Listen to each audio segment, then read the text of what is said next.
Rebonjour à tous et bonjour à tous les participants de cette table en direct du stand Agri-Demain, Eurotoc et TSE. Et donc après avoir regardé sous nos pieds ce matin, puis dans la première table, la santé des sols, là nous allons lever la tête puisque nous allons parler d'agrivoltaïsme et vous avez au-dessus de vos têtes une des particularités, un des outils de l'agrivoltaïsme qu'on appelle la canopée. Donc le sujet, c'est quel projet agrivoltaïque pour soutenir l'agriculture française. Un beau thème. Donc je vais demander d'abord aux participants de se présenter, eux-mêmes et leur structure, et après on engagera le sujet de la table.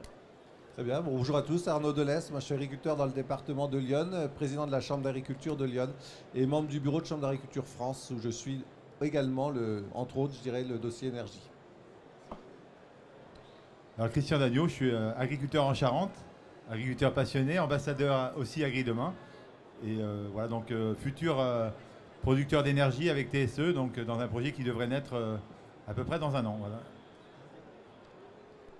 Bonjour à tous, Olivier Dauger, je suis agriculteur dans le département de l'Aisne, au nord de Paris.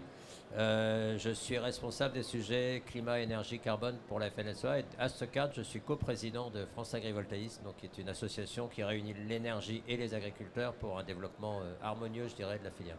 Très beau département, l'Aisne. C'est vrai, méconnu, mais très beau. Ah, pardon.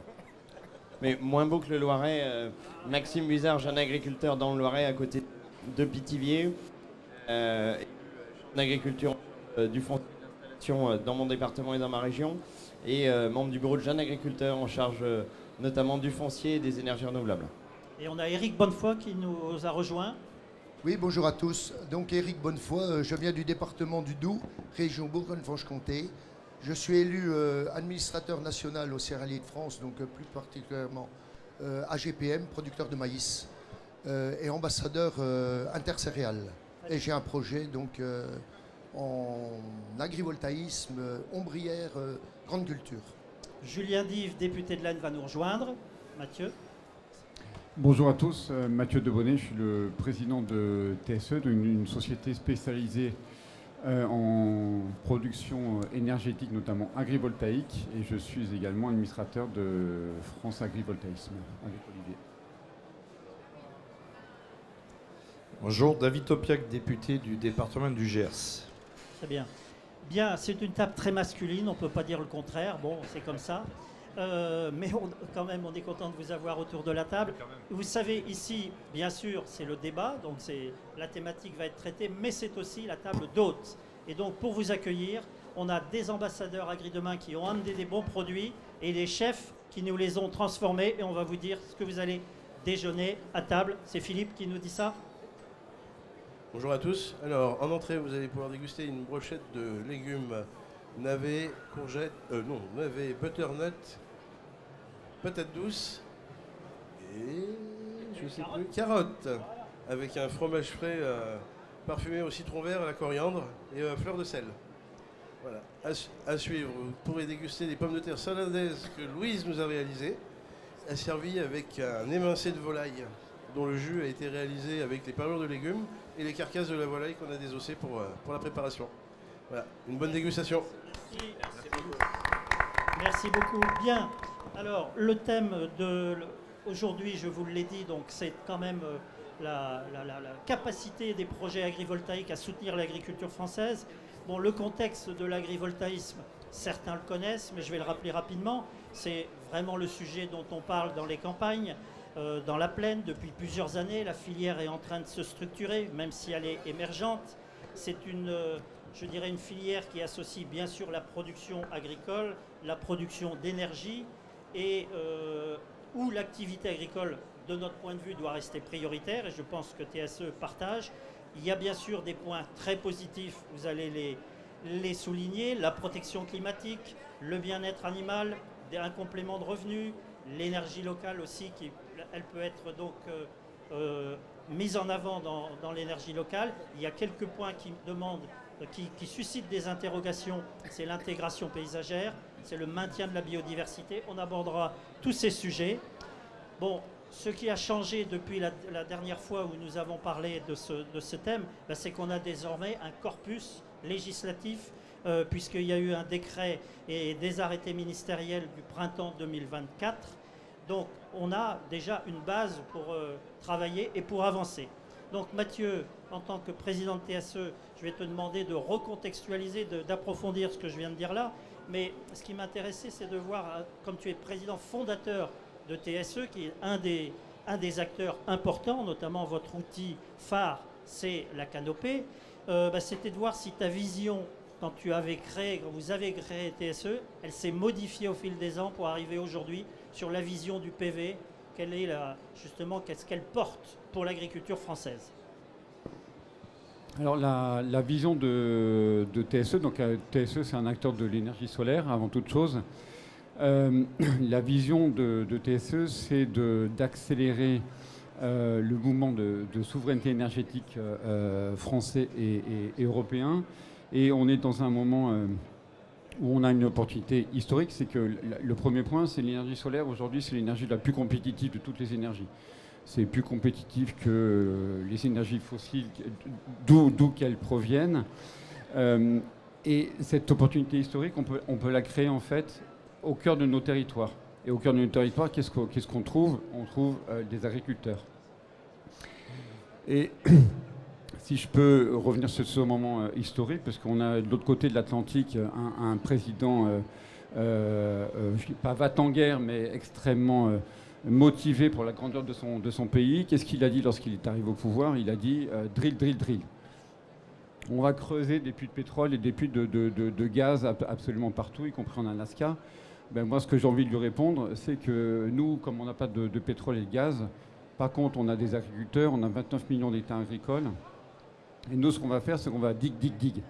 On va planter des pieux, raisonnablement, bien évidemment, pour poser des panneaux solaires, pour produire l'énergie la moins chère, celle qui ira à nos industriels de demain, celle qui ira à nos data centers de demain, celle qui ira à toutes les entreprises au cœur des différents territoires qui créent de l'emploi, qui créent de la valeur. Donc, et cette opportunité en France, on peut le faire. Pourquoi? Parce que, on a 29 millions d'hectares agricoles et qu'il faut en prendre au maximum 1%, sur lequel on va continuer à produire de l'alimentation, qu'on a un réseau électrique en France qui est sans doute l'un des meilleurs en Europe. Donc on a absolument tout pour réussir ce défi historique en France et au cœur de l'Europe. Et le dernier point, parce que tu l'as dit Gilles, on a un cadre réglementaire aujourd'hui qui est extrêmement bien conçu, y compris dans ses décrets d'application, dans ses instructions ministérielles. Et ce cadre réglementaire, il a été élaboré, je dirais, en harmonie avec le monde agricole, avec les énergéticiens et avec les différents ministères, qui soient celui de l'environnement, celui de l'énergie. Donc tout est là pour réussir. On est encore un petit peu forcément dans des craintes parce que c'est nouveau, mais il y a de part et d'autre des acteurs qui sont prêts à discuter et qui sont prêts à construire, à développer cette énergie décarbonée, ultra compétitive au cœur de nos territoires. Donc tout est là pour réussir ce défi absolument historique. Tous les partenaires sont là et je pense qu'on va le réussir grandement tous ensemble. Très bien, merci. Alors, pour confirmer ou étayer ce que tu dis, on va demander à un acteur du terrain aussi.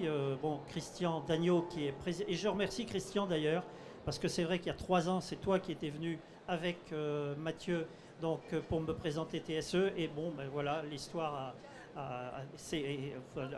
la vie continue. Et donc, on a eu 3 ans plus tard TSE qui est sur le stand avec AgriDemain. Donc, Christian, tu es président de Chambre d'agriculture sortant. Tu es agriculteur aussi en Charente. Donc mais tu as quand même une double vision. Puisqu'en tant que président de Chambre d'agriculture, dans le corpus, il y a un rôle joué par les chambres. C'est justement de voir défiler un certain nombre de projets. Dans la Charente, tu as dû en voir des petits, des gros, des différents. Bon, c'est ce regard-là qui m'intéresse. Et puis, en tant qu'agriculteur, tu as également un projet qui va, je crois, démarrer incessamment sous peu. Donc justement, toi, comment, en tant qu'acteur, déjà, pourquoi tu t'y es mis à titre personnel? Et qu'est-ce qui t'a motivé pour lancer, je crois que c'est une canopée. Et puis deuxièmement, ce que tu as vu sur l'ensemble des projets départementaux, quelle est ta vision? Est-ce qu'elle est optimiste pour les années à venir? Merci Gilles. Tu veux répondre à laquelle en premier? Par rapport à mon poste sortant peut-être? Allez. Voilà, donc en fait... Je parlerai de moi après, mais en tout cas, l'approche a toujours été collective, c'est-à-dire on a un certain nombre d'enjeux à répondre et quand on est responsable professionnel, on doit se poser les bonnes questions. Donc dès 2020, sur notre département, avec la Chambre, la FNSEA et les JA, nous avions construit une charte pour délimiter justement l'agrivoltaïsme. Donc ça fait déjà un certain nombre d'années, ça fait 4 ans. Donc on avait été un des premiers départements à le faire, et justement pour définir ce que c'est qu'un vrai projet. Après ça a été fait au niveau régional, au niveau national, et puis maintenant il y a le décret, mais on est assez satisfait de voir quand même que pratiquement 90% de ce qu'on avait écrit à l'époque a été repris dans le décret et dans la loi. Donc ça c'est plutôt une belle satisfaction, ça veut dire qu'on a bien travaillé. Et pendant toutes ces années, on a reçu un certain nombre de porteurs de projets, et qui arrivaient avec des projets plus ou moins bien faits, mais il y avait aussi quand même beaucoup de mauvais. Voilà, donc notre rôle en tant qu'élu, c'était de conseiller les porteurs de projets, savoir s'il y avait un vrai projet agricole, tu l'as dit tout à l'heure. La base, c'est qu'il y a un vrai projet agricole au départ, et c'est l'apporteur énergéticien qui doit s'adapter au projet agricole, pas l'inverse, c'est souvent ce qu'on a vu jusque-là, mais là on est en train d'évoluer dans le bon sens. Donc notre rôle, c'était de dire non à des mauvais projets, et puis de donner des lignes de conduite pour que les projets moyens deviennent meilleurs. Voilà.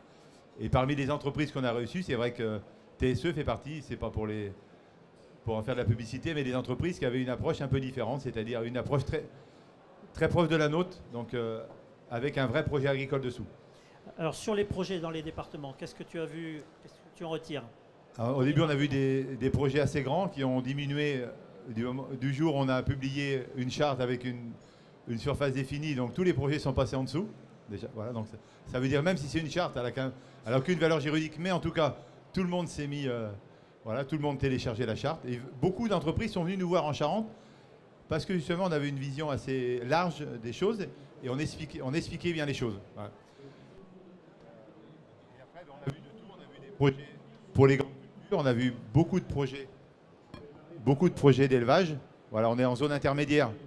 Donc ça aussi, c'est important, c'est d'être dans ce zone-là où on a un problème économique de rentabilité sur une exploitation. C'était assez facile d'aller voir des agriculteurs, souvent des propriétaires d'ailleurs, plutôt que des agriculteurs, pour leur proposer un projet, pour voilà, un loyer, pour dire voilà, maintenant tu vas trouver du revenu.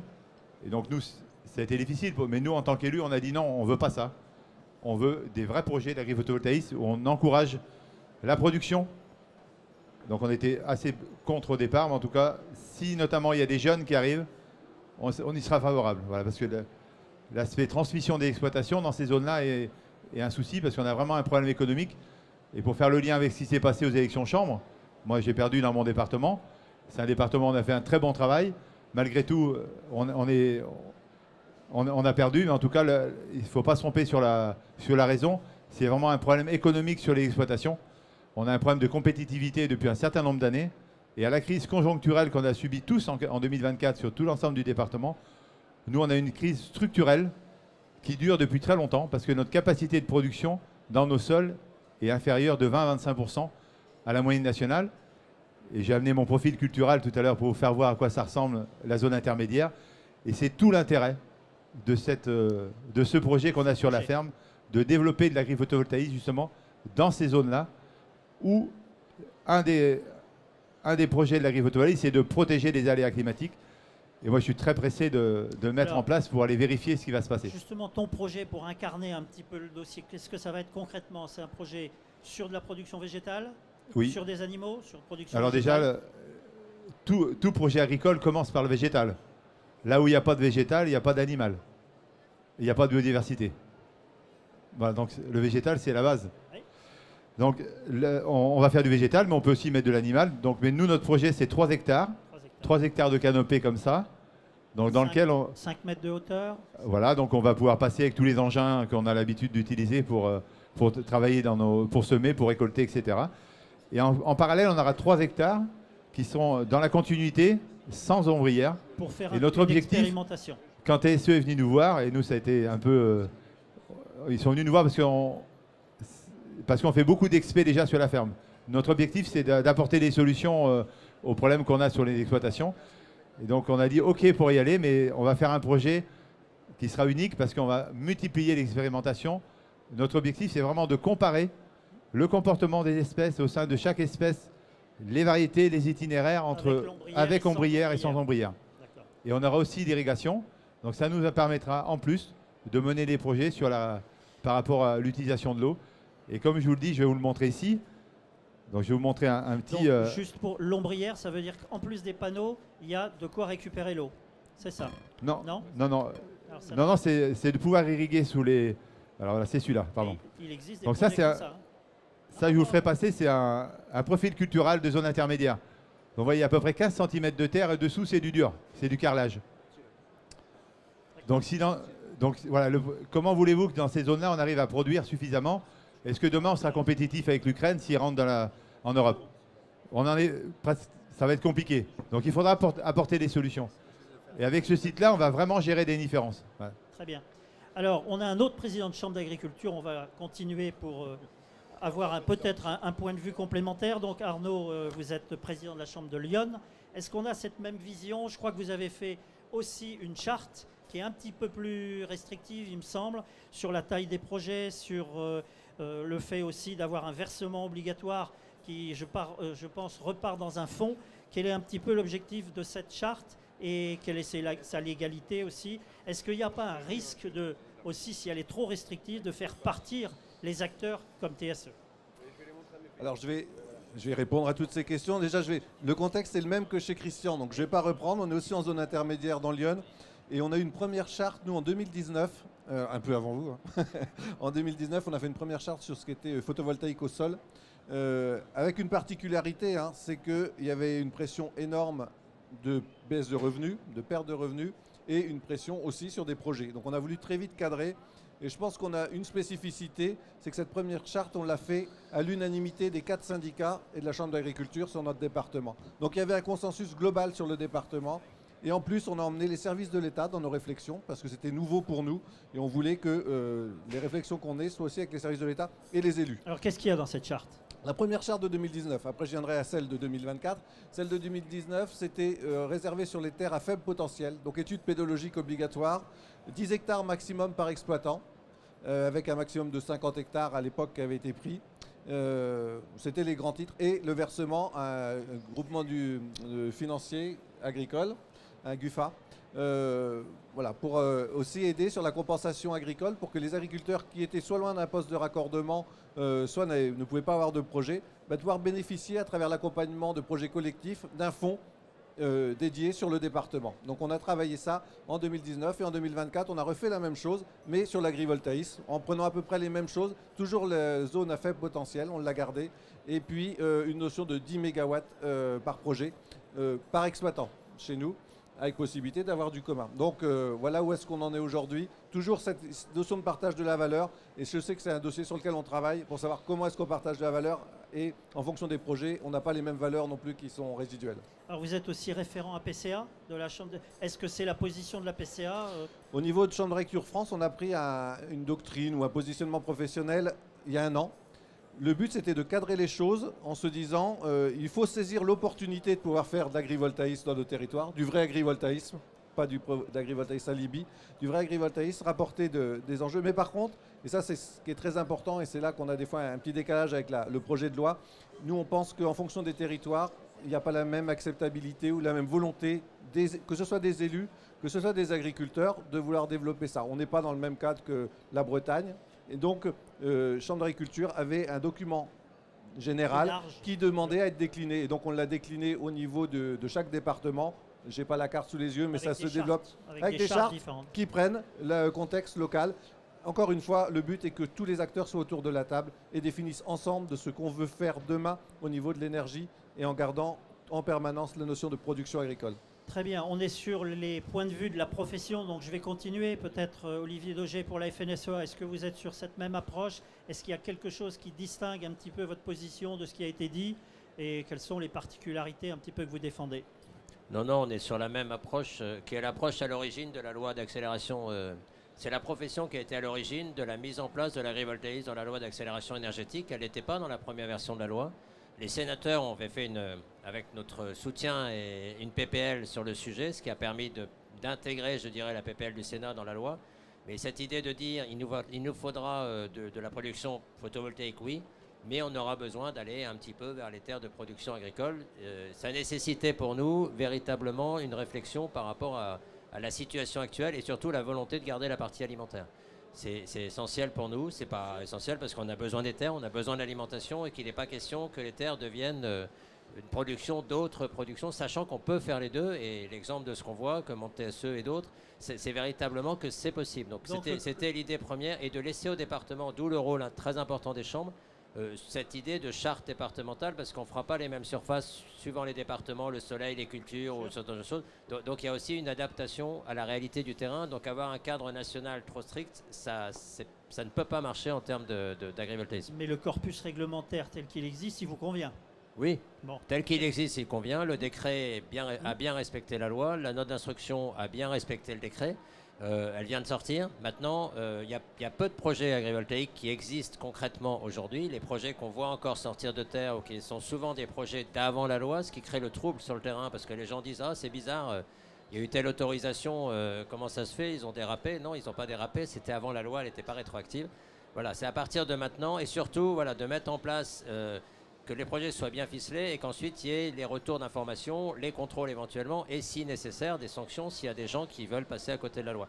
Il y a tous les éléments dans la loi, il y a tous les éléments dans le décret, la note d'instruction, donc appliquons bien la loi et ça permettra à la filière, il faut aussi donner à la filière un peu un cap et un rythme régulier pour elle arrive. C'est de la nouvelle technologie, donc il ne faut pas des cassures permanentes, ça ne risque de freiner la filière. Merci. Alors les jeunes, les JA, ils sont concernés aussi peut-être différemment parce qu'un projet, quand on monte un projet comme soit une canopée ou un autre, c'est pour 20 ans, j'imagine, minimum. En tout cas, un certain nombre d'années. Donc les aspects de transmission, on en a parlé tout à l'heure. Donc vous avez peut-être des éléments particuliers que vous souhaitez mettre en avant. Nous, notre premier sujet... au moment du discussion, on commençait en fin de compte avec la loi climat résilience. Les discussions ont commencé il y a maintenant 5 ans. C'était de ne pas faire de l'artificialisation masquée avec des projets énergétiques. Et pour le coup, je partage totalement ce qui a été dit par l'ensemble des acteurs. C'est que maintenant que la loi APER est passée, que le décret d'application est passé, que la note d'instruction est passée, le cadre légal est défini, on a...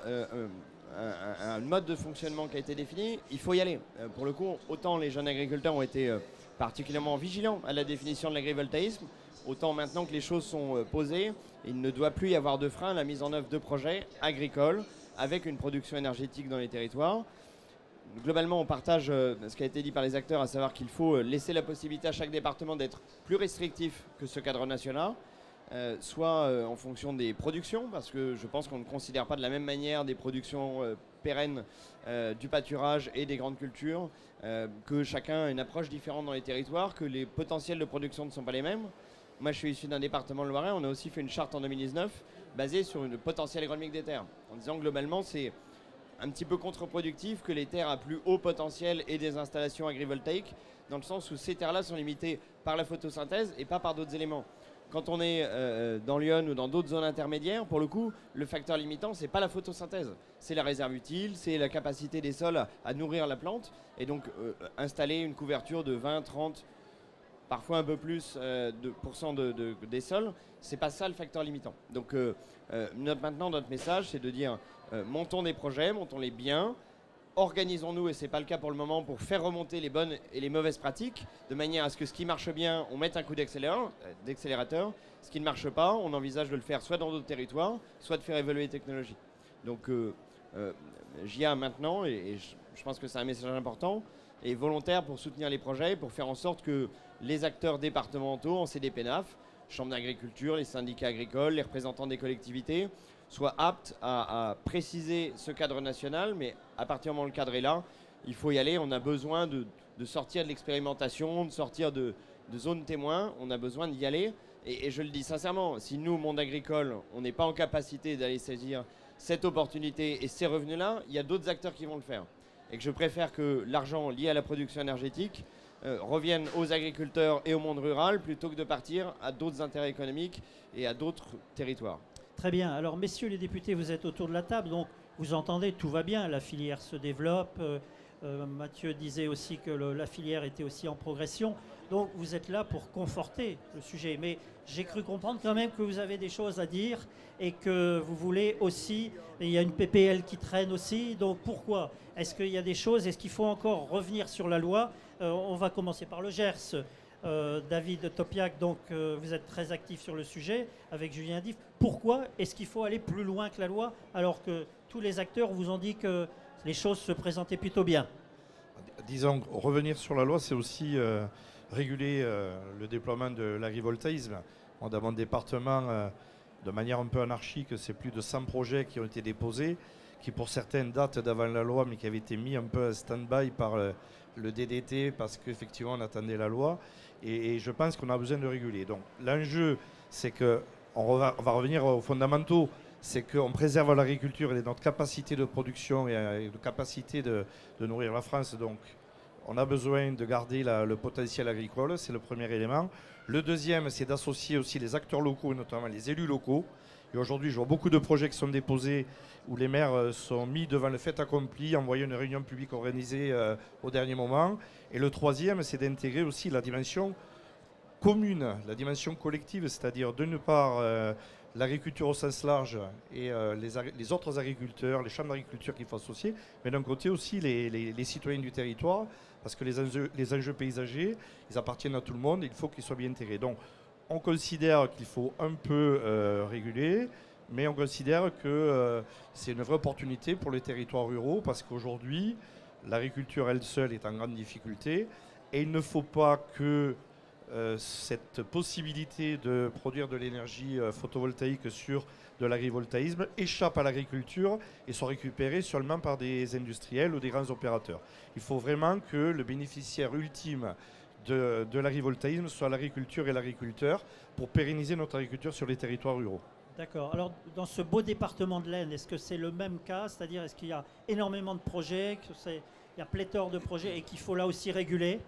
Ah ben moi, je viens d'un département comme Olivier qui a une terre très fertile dans la culture des éoliennes. On a vu pousser des éoliennes partout dans notre région des Hauts-de-France. J'ai rien contre, et ça pousse très bien, comme le dit Olivier. J'ai rien contre ça. C'est simplement ça échaude un peu. Ça échaude. Ça échaude beaucoup.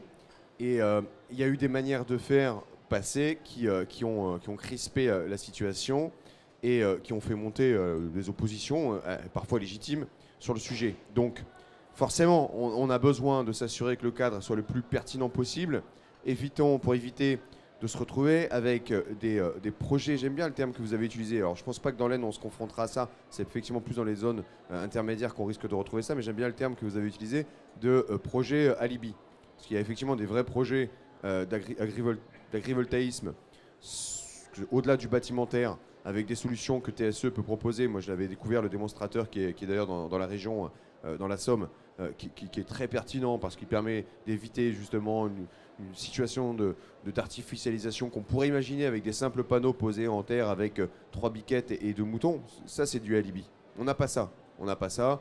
Pour l'instant, je sais, mais bon, ça peut arriver.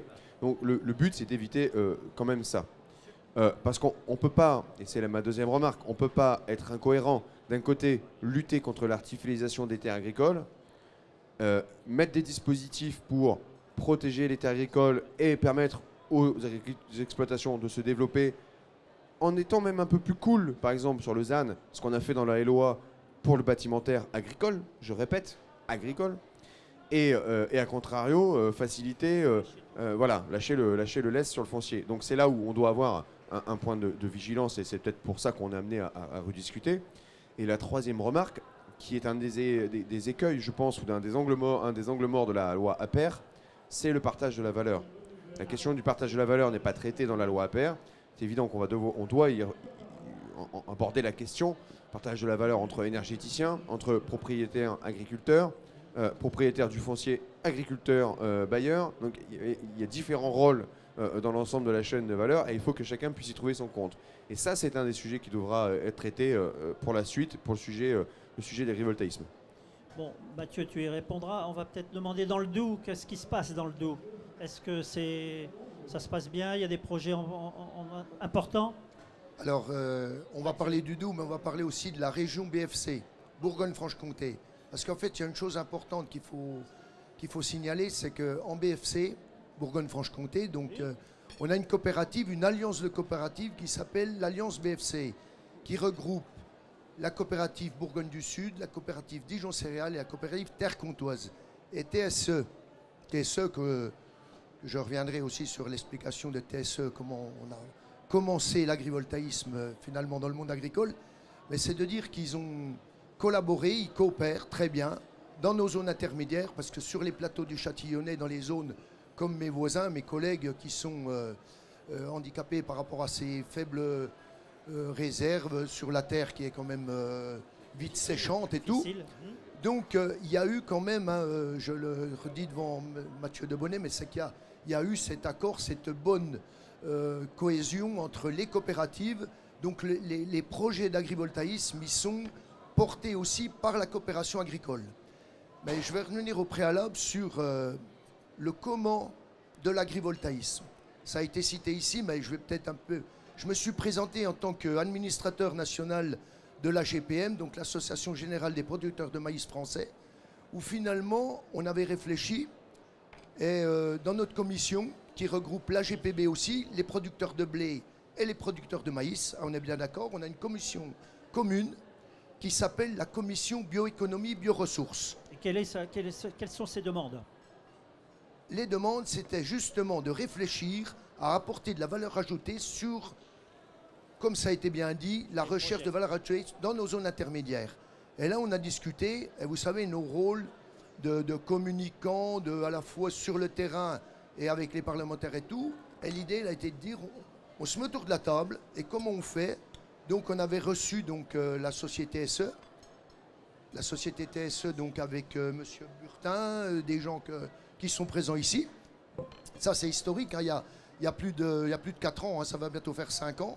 Et donc, on nous a posé la question, je reviens, j'insiste là-dessus, c'est pour dire que vraiment, TSE a été présent, a été à l'écoute de la profession, des grandes cultures, surtout au début, pour dire, on nous a posé la question, comment vous pensez qu'on va construire la canopée hein, qui est au-dessus de notre tête, là, vos engins agricoles, ils font combien de largeur et tout. Donc, on était parti sur des bases par rapport aux appareils de traitement, il faut 30 mètres. La première, techniquement, c'est venu à 27 mètres. La hauteur, comme on a là au-dessus de nous, ben, on a dit une moissonneuse-batteuse, il faut qu'elle ait au moins 6 mètres pour passer. Donc c'est comme ça que finalement on a commencé l'idée de l'agrivoltaïsme. Et ensuite de ça, pour dire comment on voit dans le Doubs, alors moi je suis du département du Doubs, à cheval sur le Jura et le Doubs. Je félicite mon voisin jeune agriculteur qui a témoigné tout à l'heure. Parce qu'en fait, on n'a pas toujours les mêmes positions. La zone du Doubs, du Jura, c'est une zone de polyculture. Moi, je suis un des rares céréaliers. Et vous savez que vous avez le comté en Franche-Comté. Il paraît, oui. Et effectivement, la valeur ajoutée, elle est apportée par une production qui résonne dans le monde entier. Les contraintes économiques, les soucis économiques ne sont pas les mêmes qu'en grande culture dans les zones intermédiaires. Donc, c'est partagé les discussions. Mais malgré tout, on essaie d'encadrer, de réfléchir pour l'ensemble de la profession. Mais ça avance. En étant raisonnable, les projets ils vont avancer. Très bien. Mathieu, donc on voit par rapport à ce qui est évoqué qu'en fait, même malgré avec le cadre national, qu'il y a un besoin de décentralisation en quelque sorte. Comment vous allez vous adapter? Comment vous voyez ça chez TSE? Et puis ensuite, avec le rôle notamment des chambres, est-ce que vous êtes prêt à vous y adapter de toute façon? Et un peu, quelle est votre politique pour les années à venir là-dessus? La politique chez TSE, alors merci messieurs qui parlaient presque mieux de TSE que je ne peux en parler. La politique de TSE, c'est de comprendre d'abord les territoires parce qu'on ne cultive pas la même chose dans les Pyrénées-Orientales que dans la Somme. Ce ne sont pas les mêmes cultures, ce ne sont pas les mêmes climats, ce ne sont pas les mêmes questions ou risques sur l'évolution du climat et du réchauffement climatique. Ce ne sont pas les mêmes parcellaires, ce ne sont pas les mêmes problématiques d'intégration paysagère. Et donc tout revient finalement à ce qu'on ressent encore un peu du débat, y compris dans la question de partage de la valeur, c'est finalement la taille des projets. on ne fera pas forcément des projets de 50. Alors chez TSE, on ne fait pas des méga projets, on fait plutôt des projets à taille humaine. Pourquoi? Parce que la taille du projet, je dirais à taille humaine, ça veut dire quoi? Ça veut dire 10, 15 hectares sans doute. Ça veut dire un plus grand nombre de projets. Ça veut dire combien de au cœur mégawatts? notre territoire. 10-15 hectares, ça fait un projet à peu près la moitié de puissance, donc ça fait un projet à peu près à 7 mégas. Donc je reviens sur cette histoire effectivement de plafonner. Alors, de plafonner. Il y a deux choses. La première chose qu'il ne faut pas oublier, c'est que l'énergie, il y a deux bases. Une capacité de production et un prix. Si vous n'êtes pas au bon prix, vous ne vendez pas, si vous êtes à 2 centimes ou 2 euros au-dessus du prix du marché, vous ne vendez pas l'énergie. Vous ne vendez pas vos électrons. Donc, tout le modèle qu'on doit aujourd'hui construire et qui est en cours de co-construction entre les énergéticiens, le monde agricole et les pouvoirs publics, c'est la question centrale de la compétitivité de l'énergie solaire au cœur des territoires. Donc, et lorsqu'on va arriver à construire ce prix compétitif, est-ce qu'on peut encore derrière aller partager un peu de valeur? Alors avec les agriculteurs forcément, parce qu'on est installé sur la foncier, que ce soit le propriétaire ou que ce soit l'exploitant. Qu'est-ce qu'on amène en plus dans la protection des cultures? Qu'est-ce qu'on amène en plus dans la protection des élevages? Qu'est-ce qu'on amène en plus sur les questions, par exemple, d'optimisation d'irrigation, comme le projet qu'on va faire chez Christian? En fait, là, on peut faire converger tout un tas de défis qui sont au cœur je dirais, des problématiques de souveraineté qui ont émergé avec la guerre en Ukraine, qui ont émergé avec la crise énergétique. Elles sont là, elles sont au cœur et tout tourne autour de l'énergie. Si on veut faire du redéploiement économique, si je veux ouvrir demain un data center, d'abord il faut que je trouve un poste source et après il faut que je trouve un énergéticien qui va faire un contrat sur 20 ans avec un prix fixe. Sinon, je ne vais pas faire de data center. Donc en fait, si on rêve en France de tout ça, de recréer un modèle économique durable, tout part de la question énergétique et tout part de la compétitivité. Et bien évidemment, ça c'est au cœur des territoires, donc il y a des questions d'intégration paysagère, il y a des questions forcément de taille des projets, il y a des questions dans la Somme, une parcelle moyenne elle doit faire 20 hectares, dans les Pyrénées-Orientales elle doit faire 2,5 hectares. Donc forcément on ne rêvera pas de faire des projets de 30 hectares dans les Pyrénées-Orientales, ni dans le Var, ni dans les Alpes-Maritimes. Donc l'agrivoltaïsme, c'est quoi? C'est adapter une production énergie compétitive aux spécificités agricoles de chaque département. Voilà, c'est ça la clé de voûte. Alors j'entends quand même que TSE pourrait investir dans les data centers, dans l'avenir, peut-être, non? Pas investir, mais trouver un certain nombre de tous ceux qui ont fait des annonces il y a 15 jours, quand notre président Macron a... Alors, il n'a pas... il y a un triptyque. Donc, Trump a dit drill, drill, drill. Moi, je dis dig, dig, dig. Lui, il a dit switch, switch, switch. Et il a dit switch, switch, switch. Eh ben, écoutez, je rêve qu'à un moment, tous les futurs développeurs qu'on promis d'investir 106 milliards, je crois, d'euros dans les 10 ans à venir sur les data centers, on en rencontre certains en face de nous et qu'on les connectera des projets agri-PV, la boucle sera bouclée, parce que s'ils nous achètent notre électricité, c'est qu'elle sera compétitive. Monsieur le député, vous vouliez rebondir? Oui, j'entends tout ce qui se dit, je partage beaucoup de choses. Je pense que l'enjeu de l'agrivoltaïsme va être de trouver un équilibre entre la viabilité économique des projets, puisqu'il y a des enjeux de coûts de raccordement, de surface minimum ou autre, mais aussi des enjeux de partage de la valeur. Et les enjeux de partage, ils sont à différents niveaux. Aujourd'hui, c'est le partage de la valeur entre agriculteurs. Donc, effectivement, dans une PPL, on réfléchit, comme le disait Julien Dive tout à l'heure, à comment on va pouvoir partager la valeur entre le propriétaire, le fermier, l'industriel qui va investir pour des panneaux photovoltaïques. Il y a des propositions intéressantes, à mon avis, qui doivent être basées autour de quelque chose de fondamental qu'est le bail rural, et ne pas remettre en cause le bail rural, qui est quand même la clé de notre agriculture. Voilà, donc je pense qu'on a une proposition intéressante en ce sens-là. Et comment aussi on rémunère le fermier qui est bénéficiaire de ce bail rural dans la contribution qu'il apporte et qui est nécessaire pour qu'on fasse de l'agrivoltaïsme. Ça, c'est important. Ensuite, c'est le partage aussi par rapport aux enjeux. Les objectifs, aujourd'hui, c'est 100 gigawatts d'énergie photovoltaïque en France. Et là-dessus, je crois que c'est 3 quarts en agrivoltaïsme à peu près, plus ou moins. Et on aura besoin donc effectivement de partager au mieux ce potentiel avec le maximum d'agriculteurs. Si sur mon territoire, je ramènerai ça, par exemple, sur mon territoire, 1600 hectares. Si dans mon département du Gers, j'ai 10 projets à 160 hectares, j'ai 10 agriculteurs. Si par contre, j'optimise et je vais sur des surfaces à 10, 15 hectares, et bien effectivement, j'en fais profiter beaucoup plus d'agriculteurs. Donc, moi, notre enjeu, c'est aussi ce partage-là. C'est-à-dire comment on fait en sorte que ce soit un vrai effet levier pour l'ensemble de nos agriculteurs et pas des effets d'aubaine juste pour certains qui sont les plus gros propriétaires fonciers. Voilà. Et puis derrière, il y a un enjeu effectivement de spéculation. Faisons attention aussi, je crois qu'on l'évoque dans la loi, de ne pas faire de cette opportunité de l'agrivoltaïsme un outil de spéculation pour l'accaparation de cette terre et le fait que le foncier augmente aussi en valeur de manière déraisonnée par rapport au potentiel agricole que ça représente, mais parce qu'il y a aussi un potentiel agrivoltaïsme. Donc je pense qu'il y a beaucoup de vigilance, mais l'équilibre peut être trouvé et je pense très sincèrement que si dans notre PPL on a évoqué une surface maxi ou du moins une puissance maxi, il y a aussi une possibilité, c'est qu'on puisse demander à toutes les chambres de décliner des doctrines à l'échelle des départements et d'avoir des chartes qui puissent avoir une vraie valeur juridique sur lesquelles on pourra s'appuyer en termes, suivant les territoires, de surface maximum et donc de puissance maximum qu'on pourra installer en fonction du contexte pédoclimatique, du contexte de chacun des territoires et en accord aussi avec une viabilité économique qui est liée à l'infrastructure du réseau, les points de raccordement ou autres. Et c'est dans tout cet enjeu d'équilibre qu'on développera les projets et qu'on restera cohérent avec le développement agricole de nos territoires. Merci. Maxime,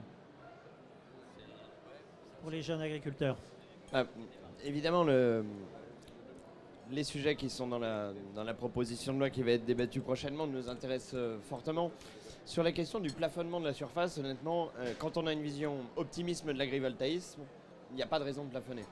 C'est que ceux qui sont les plus porteurs aujourd'hui de dire il faut limiter à tant d'hectares ou à tant de mégawatts, c'est ceux qui pensent que, en fin de compte, quand on fait de l'agrivoltaïsme, on fait du photovoltaïque au sol masqué.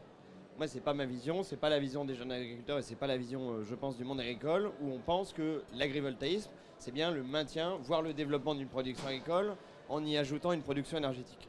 Et c'est pour ça que je pense sincèrement qu'on ne peut pas traiter de la même manière tous les types d'agrivoltaïsme, on l'a déjà évoqué.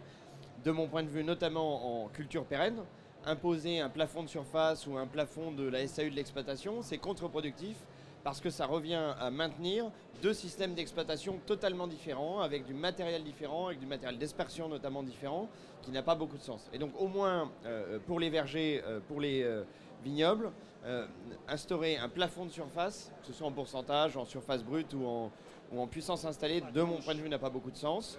Que ce plafonnement existe, au moins en pourcentage de la SAU, justement pour éviter les projets alibi dans les systèmes de pâturage. Je pense que c'est un sujet qui doit être discuté. Qu'il y ait un pourcentage, une puissance maximum d'installés pour répartir la valeur ajoutée de l'énergie dans un territoire. C'est l'exemple que vous avez donné, 10 projets à 160 hectares, on a consommé toute l'enveloppe. Ça, je l'entends. Gardons du bon sens agricole et agronomique et n'imposons pas des plafonds dans tous les systèmes. En vignoble, pour le coup, imposer un plafond de 160 hectares, ça n'aura pas de sens. Imposer un plafond de pourcentage de SAU, ça revient à augmenter les charges de production et je ne pense pas que ce soit ce que souhaite le législateur aujourd'hui. Sur la question de la répartition de la valeur, nous honnêtement on est beaucoup plus concentrés sur la répartition de la valeur dans le territoire. Parce que ceux qui montent des projets aujourd'hui, ceux qui sont vos interlocuteurs, c'est des propriétaires exploitants. Et qu'on a l'expérience des DPB, et je pense que M. dit aussi, où on finit par facturer un droit à toucher des aides. Et que je pense qu'on peut se dire que l'exploitant doit toucher autant que le propriétaire. Au final, quand il y aura la transmission d'exploitation, le jeune qui va s'installer, il paiera à son cédant le droit à toucher sa part de revenu énergétique, au moins une partie. C'est ce qu'on fait sur les DPB. Donc la répartition de la valeur entre le propriétaire et l'exploitant, c'est pas notre combat. Il faut être vigilant, il y a des choses à porter, il y a des idées intéressantes sur la table. Le vrai combat, c'est la répartition des valeurs dans le territoire, à la fois pour les collectivités territoriales, mais aussi pour le monde agricole. Honnêtement, dans mon département, dans tout le centre Val-de-Loire, la compensation collective agricole, ça fonctionne très bien. Et on a financé des très beaux projets agricoles qui ont vraiment répondu à l'objectif de la loi, à savoir recréer de la valeur ajoutée. Et donc, je pense que la question de la répartition de la valeur, il faut quelque chose de fixe, pas projet par projet, sinon à chaque projet, on va opposer le collectivité d'un côté, le monde agricole de l'autre. Et il faut que le mode de fléchage, le mode de fonctionnement soit bon. On a un système qui marche aujourd'hui avec la compensation collective agricole et la CDPNAF. Ne cherchons pas à inventer un autre système. Dupliquons le système actuel à une participation annuelle obligatoire de la part des énergéticiens au développement des territoires, à la fois des collectivités territoriales du monde agricole. Arnaud Delesse pour les chambres. Oui, je voulais juste refaire un point. On voit qu'aujourd'hui, ce qui nous manque, c'est des références, beaucoup sur ça. Donc je pense qu'il faut aussi attendre la mise en place de l'Observatoire national d'agrivoltaïsme par l'ADEME, notamment avec les partenaires, pour arriver à capitaliser, issus d'expérimentation dans notre région de BFC. Il y a besoin de capitaliser tout ce qui va se faire. Et on a tendance à avoir d'un côté une pression forte pour développer et un manque de références. L'ADEME devait être là d'ailleurs. Voilà, non, mais je pense que ça sera important de capitaliser et d'encourager les projets qui seront les plus vertueux, même si on a déjà un peu une idée de ce qui fonctionne et ce qui ne fonctionne pas. C'est quand même important d'avoir des bases scientifiques pour pouvoir travailler derrière. Olivier ? Oui, pour compléter, sur la partie surface, je pense que les choses sont assez claires. C'est lié au terrain, c'est lié à un certain nombre de choses. Il y a déjà les chartes, chambre nationale, chambre départementale, qui sont déjà dans beaucoup de départements et on voit bien que ça ne va pas se faire vers des projets mirobolants. Donc ça montre bien que la filière a compris qu'en termes de durabilité, ça c'est le premier point. Le deuxième point quand même, vous aviez dit que bail rural, mais le bail rural n'est pas dans la loi. Il y a le contrat tripartite, mais sans changement du bail rural. Il faut un contrat tripartite, mais avec un bail rural à clause environnementale. Il existe déjà, à clause agrivoltaïque, pardon. Il existe déjà. Pourquoi ? Pour protéger le fermier, mais aussi pour protéger le développeur. Parce que dans le bail rural, tel qu'il existe aujourd'hui, le fermier est libre des productions qu'il fait et de la façon dont il les fait. Donc il pourrait y avoir une confrontation avec le développeur et finalement que le projet plante. Donc voilà, ça c'est un élément qui est important. Par contre, le partage de la valeur, deux choses quand même. Parce que dans la loi, il y a deux choses qui moi me choquent beaucoup. C'est le droit de préemption des collectivités sur les projets. Alors, soi-disant, c'est un projet agricole, mais je ne vois pas ce que viennent faire les collectivités. Et deuxièmement, le fait que l'argent du partage soit de plus en plus ciblé vers les collectivités. C'est des projets agricoles, et on a toujours dit, et ça a été dit là, que c'était du partage de la valeur vers des projets agricoles. Donc, idée que je défends, pourquoi ne pas justement le mettre sur du développement des projets territoriaux agricoles ? Toutes les collectivités ont un gros problème avec la loi Egalim, les 20 ou 30% d'intégration. Pourquoi ? Parce qu'il y a un problème de structuration souvent, des plucheries, de tout ce qu'on veut. Pourquoi on ne mettrait pas l'argent ? Ça intéresse les collectivités, ça permet à des producteurs locaux de pouvoir avoir un débouché local. Et là, on est dans quelque chose, et même vis-à-vis du grand public, les enfants qui vont à l'école, ils sont nourris par les agriculteurs locaux qui sont finalement financés par le projet agrivoltaïque. On a un cercle vicieux qui est intéressant. Pourquoi vouloir opposer collectivité et agriculture ? Et dernier point quand même sur le partage de la valeur. Ça te va ? Bon, ça va gérer. Non, dernier point quand même. Attention, je suis pour le partage de la valeur territoriale. Mais Mathieu l'a très bien dit, la réussite de la filière, ça sera une réussite économique. C'est-à-dire qu'il faudra qu'on produise des électrons qui rentrent dans le marché pour être indépendants de Bercy demain et en contractualisation.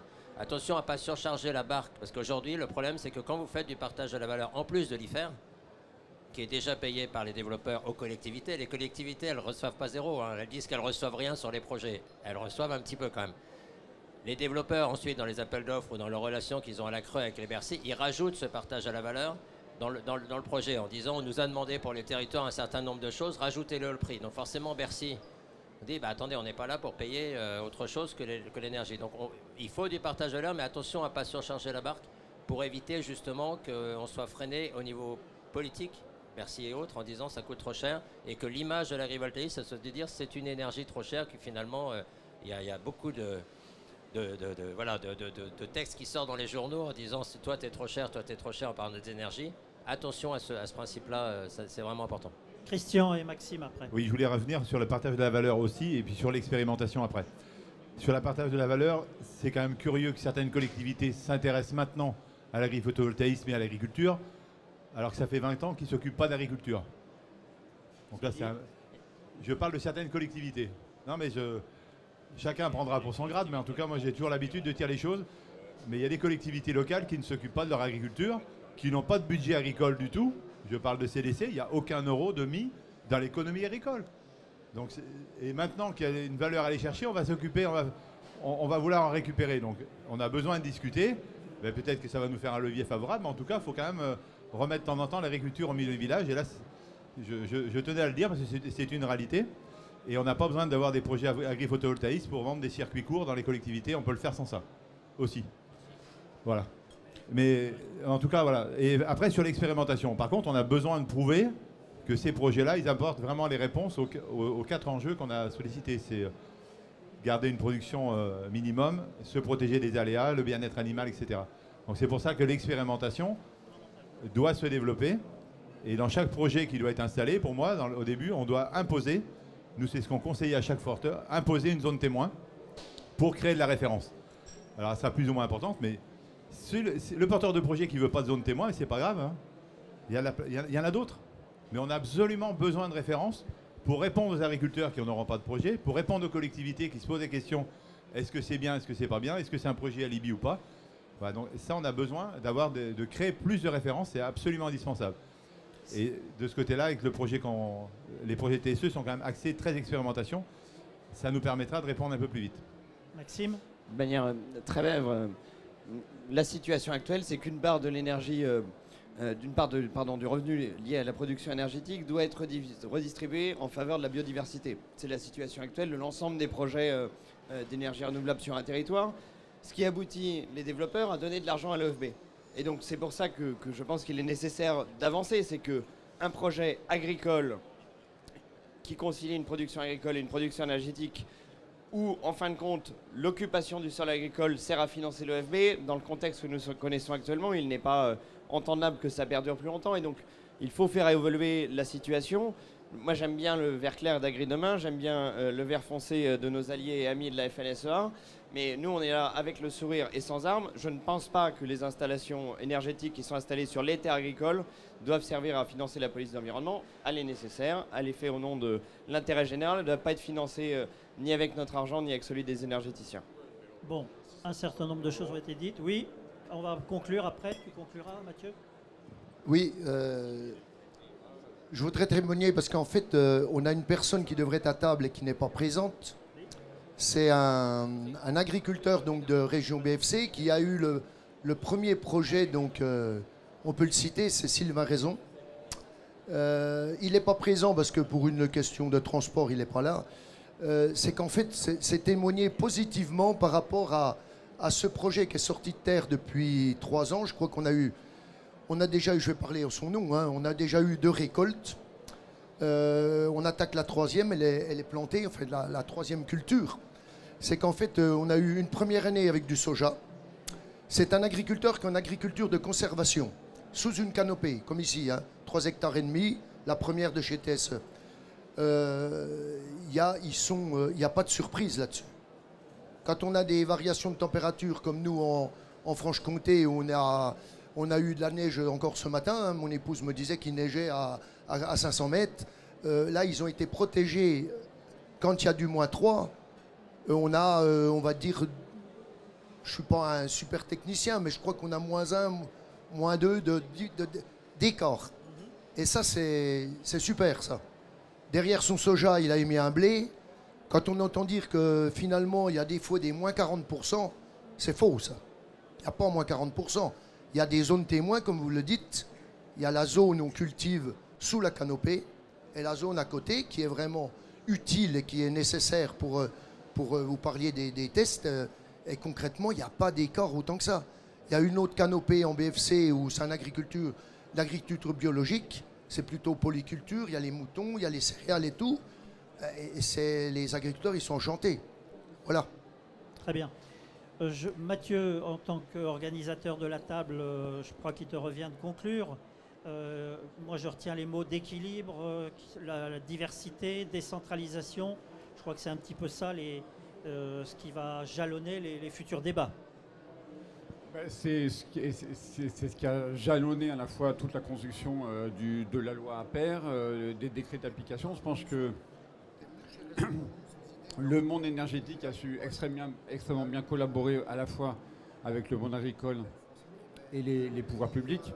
Et moi, je voudrais rappeler une chose, encore une fois, par rapport à ce défi historique, et que tout le monde en prenne bien conscience, c'est que on est encore dans une guerre entre...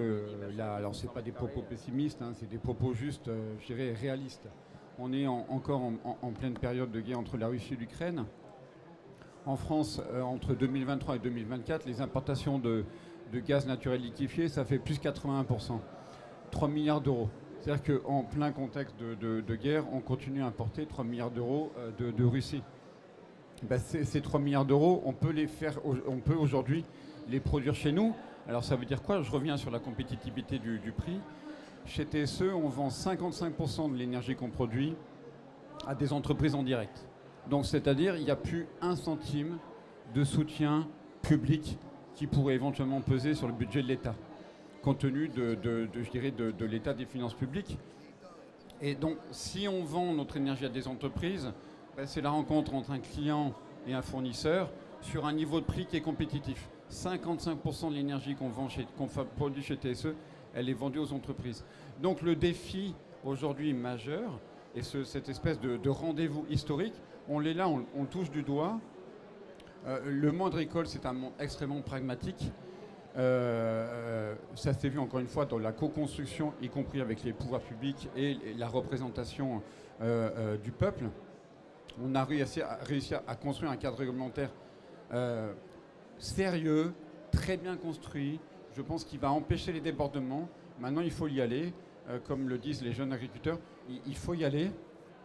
Il faut y croire. Il faut bâtir cette énergie décarbonée ultra compétitive. Et c'est comme ça qu'on va construire la compétitivité de la France pour les 10, 15 ou 20 prochaines années. Donc le défi, il est là. C'est historique, cette opportunité. Saisissons-la tous ensemble. Et je pense que jusqu'à présent, on l'a assez bien fait. Maintenant, il faut délivrer la performance économique, environnementale, un petit peu de partage de la valeur. Mais surtout, voilà, ces 3 milliards de gaz naturel liquéfié, il faut les remplacer et les abandonner définitivement. Merci à tous, merci beaucoup pour cette table. Il y a un hebdomadaire que je ne citerai pas, qui est assez large, vous voyez, qui se déploie assez difficilement, qui titrait « Le progrès a-t-il encore de l'avenir ?» Je crois que vous venez de démontrer que le progrès avait encore de l'avenir. Merci. Merci.